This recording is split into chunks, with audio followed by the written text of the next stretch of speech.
Well, welcome to the 700 Club. The atrocities of October 7th, Hamas attacks, they're just beginning of the brutality. A Hamas official says the terrorists won't stop until Israel is destroyed. Israeli members of parliament were moved to tears after watching raw footage of the brutalities against their people. And yet, President Biden has joined international calls for Israel to pause its offensive in Gaza.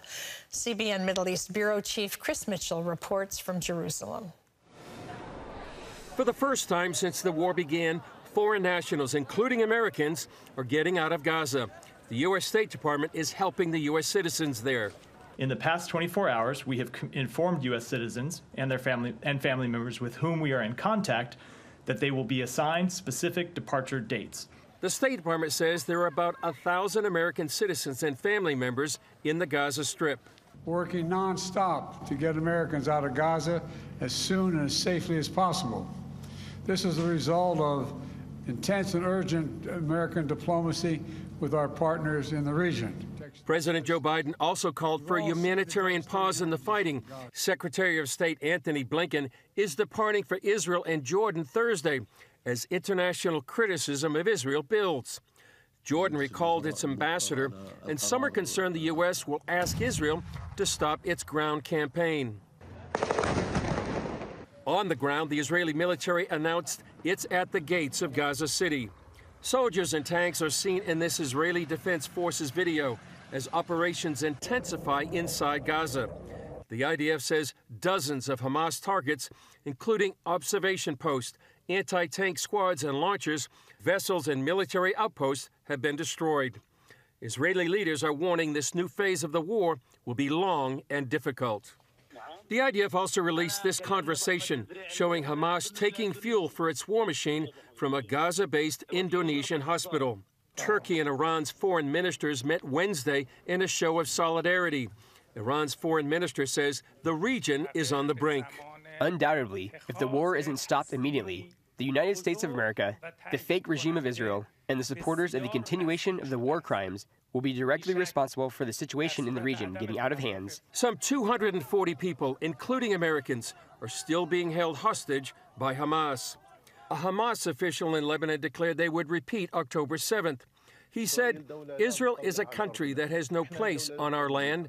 We must remove that country because it constitutes a security, military, and political catastrophe to the Arab and Islamic nation and must be finished. We are not ashamed to say this with full force. It is Israel, not us. We are the victims of the occupation, period. Therefore, nobody should blame us for the things we do. On October 7th, October 10th, October 1,000,000th, everything we do is justified. On Wednesday, members of Israel's Knesset watched the raw footage from the October 7th massacre. Many left the auditorium overwhelmed and weeping. Chris Mitchell, CBN News, Jerusalem. Flor Hassan Nahum is the deputy mayor of Jerusalem. She joins us now from our bureau there. So we're hearing President Biden, he's supporting a humanitarian pause in the fight against Hamas in Gaza. What's Israel's response to that? Well, I think that what they understand in Gaza as a humanitarian pause and what we understand as regular people who keep law and who have humanity is very different. Even the ex-Secretary of State Hillary Clinton said 2 days ago that a humanitarian pause is not a good idea, a ceasefire is not a good idea, because Hamas, who have been stealing food and fuel from their own people, will simply use that moment to rearm, to re-strengthen themselves and to keep attacking. You've already heard the words of different Hamas officials. So why would any country give a humanitarian pause when you're dealing with people who don't understand what humanitarian rights are? How severe is the public perception, the international perception? You know, I'm hearing lots of different reports that the international court's coming in talking about war crimes. You're hearing it from the UN Secretary General. How is that received in Israel? I think the world is very confused because there's a difference between war and war crimes. War crimes are when you go purposefully to torture and to kill innocent civilians. War is when a country defends itself and attacks and tries to do everything it can in order to protect their citizens. Israel is not committing war crimes because we warn people ahead of time, which, by the way, I don't think any country has ever done, and we actually are out to kill the Hamas terrorists, not innocent people. Now, are there civilian casualties that happen in war? Absolutely. War is ugly, but it doesn't mean that this is a war crime. We are allowing humanitarian aid to come in.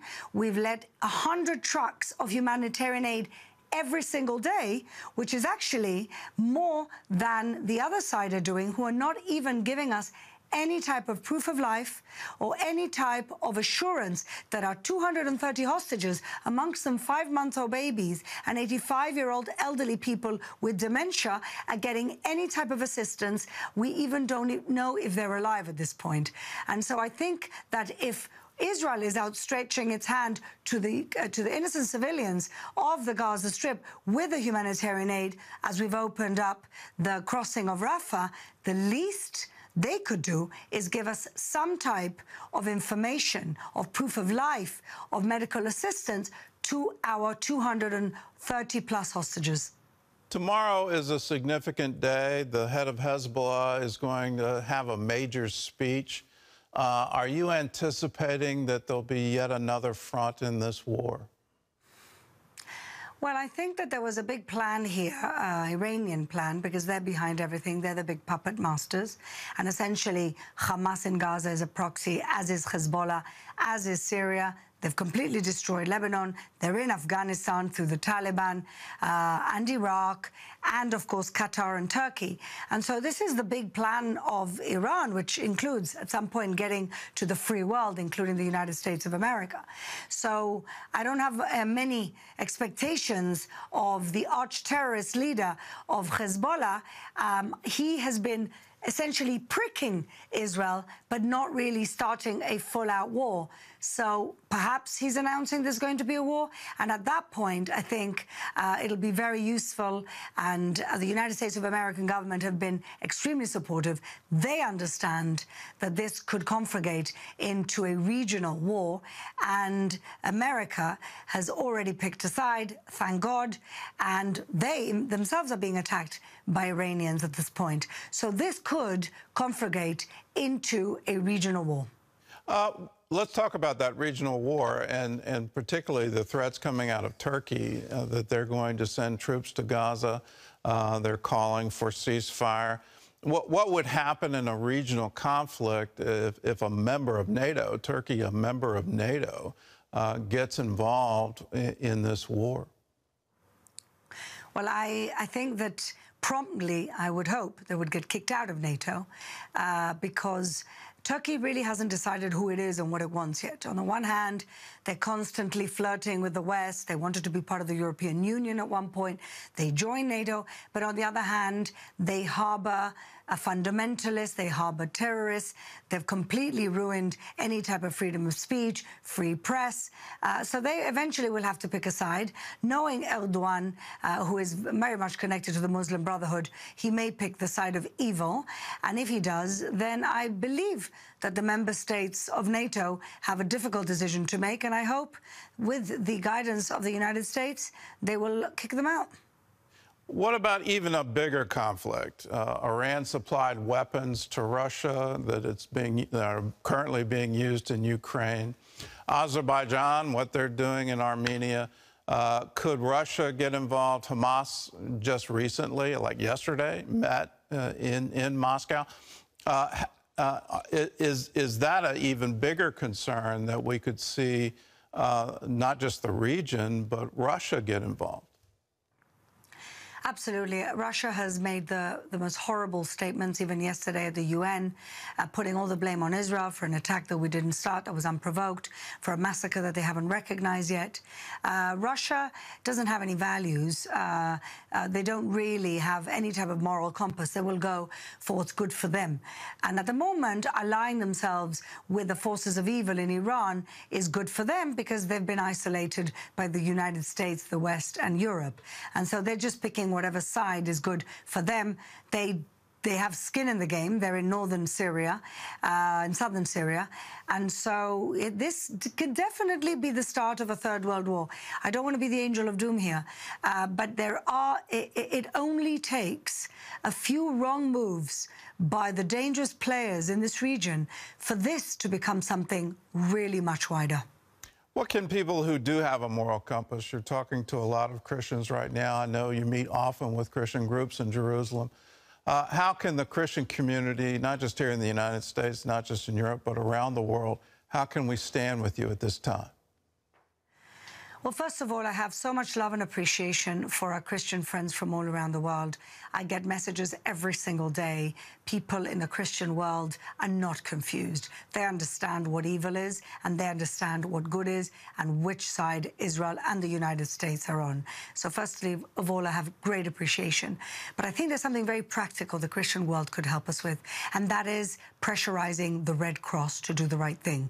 2 days ago, the Israel Prison Authority got a letter from the Red Cross where they were concerned about the terrorist prisoners that are in Israeli jails. Now, the Red Cross have had zero contact with the Israeli hostages, like I said, amongst them 5-month-old babies, elderly people, women being raped, nothing. They have not pressurized Hamas to let them go and see, even give us proof of life. They've done nothing. Now, I know the Red Cross today is not a Christian organization, but it was originally a Christian enterprise. And so if the Christian world can help us pressurize the Red Cross not to choose terrorists over innocent civilians, young babies and elderly, and help us with the hostages to help us get proof of life, to help us get the medical assistance, because some of them may be dying just from being injured. That's, I think, something very practical that the Christian world could help us with today. Well, thank you. That's very practical, and we will endeavor to do that. Deputy Mayor, thank you for being with us, and we stand with you, and we pray for you, and we know that you're going to be strong and courageous in the months, the days, the weeks coming ahead. We appreciate it. Thank you so much. If you want to do that very thing, the Red Cross has chapters across America. They were founded in Switzerland about a century and a half ago. The reason it has a Red Cross is they were a Christian organization. They've moved away from that, but that symbol is still there, and we need to remind them of what that symbol means. So let's do that. You can contact your local branch. You can. There are all a bunch of state chapters. There's national chapters, international. Let's do our part to say, no, you don't get to do this. You don't get to pick this side. What about what's happening to those hostages in Gaza? Well, in recent years, Israel has made historic progress with its Arab neighbors. Since the war broke out, concern is growing that the Abraham Accords could be derailed, and you've heard that on the 700 Club out of me, that I wondered, was it, that's the first casualty of the war, and one of the attempts by Hamas is to stop Saudi Arabia from joining in with it. But we've got some good news. One Arab nation that has established diplomatic relations with Israel has condemned Hamas and says the accords are here to stay. CBN Capitol Hill correspondent Matt Galka reports. There's still optimism that the Abraham Accords can lead to long-term stability in the region and potentially expand even as the war escalates. The Abraham Accords celebrated its 3rd anniversary in September. The U.S. brokered treaty involving Israel, Bahrain, and the UAE set a goal for expanding diplomatic relations between Israel and Arab nations. The Biden administration continued talks between Israel and Saudi Arabia, with Prime Minister Benjamin Netanyahu addressing the budding relationship at the UN in late September. I believe that we are at the cusp of an even more dramatic breakthrough, an historic peace between Israel and Saudi Arabia. Such a peace will go a long way to ending the Arab-Israeli conflict. It will encourage other Arab states to normalize their relations with Israel. It will enhance the prospects of peace with the Palestinians. 3 weeks later, Hamas attacks on Israel shook the region and the world. Speaking in Saudi Arabia, Jared Kushner defended the importance of the accords in the wake of the attacks, accusing Hamas of trying to upend the stability the accords created. In light of the attack, the Abraham Accords are more important than ever. Israel has to have the security to not be threatened by its neighbors and to be able to protect its citizens. That is absolutely crucial, is non-negotiable, and I do think a lot of the world agrees that that's something that should exist. The second element is that the Palestinian people have to have the opportunity to live a better life. And I think that if you go through the element, it's not just saying let's create a state, it has to be a state that can function and thrive, because if you don't create that, then the people will, again, find ways to blame other people instead of the leadership that's putting it there. The war with Hamas has delayed normalization efforts with Saudi Arabia, one of the most influential countries in the Arab world. Former Israeli Interior Minister Ayelet Shaked says the prospect for expanded peace with Saudi Arabia remains strong. We need to understand the reality in the Middle East. I think that currently, as we see, the process was put on hold, but I assume that after the war, we can, renew the process. And I hope that soon we will have a peace agreement with Saudi. It's the interest of the U.S., Saudi, and Israel. Iran remains a destabilizer in the region, potentially trying to upend any expanded peace talks between Israel and other Arab nations. The Iranians saw that, knew what that would mean. It would basically mean the end or the beginning of the end of the Arab-Israeli conflict more broadly, which means greater unity and stability on that side of the Gulf, which poses a great danger to the Islamic Republic of Iran, which has every interest in destabilizing. The UAE became the first Arab country to directly condemn Hamas, and this week one official released a statement saying that the accords are here to stay, despite the UAE's criticism of certain Israeli military tactics. Matt Gelka, CBN News. Well, I hope this message has broad appeal in the Arab world, that when you recognize Israel, you come to peace, then you bring regional stability, you bring progress, you bring economic breakthroughs. It would be wonderful to see. The trade relations between the UAE and Israel have been wonderful. The UAE has certainly benefited from that. Saudi Arabia could benefit from it as well. So could Egypt and Jordan. But they have to come to grips with peace with Israel. Now, Jordan and Egypt have signed peace agreements. Now, UAE is recognizing. Under international law, Israel has a right to exist. When you hear these calls from Hamas, from Hezbollah, from the river to the sea, when you see people marching, when you hear people say Israel is some kind of occupying power, no, they're not. The UN said yes and recognized Israel's right to exist. It was all part of international law, going back to the British mandate, to the League of Nations. But part of it was establishing a homeland for the Jewish people, that they had a right to exist. They had a right to determine their own future. Let's stand with them, and let's hope that peace breaks out throughout the region, that this horror that has been unleashed would lead to that, would be a wonderful thing. So let us pray for that. Let's pray that all things will work together for good for them that love God, are called according to his purpose. May people who love God come together on this and say, let's make a difference. Let's bring peace to the region.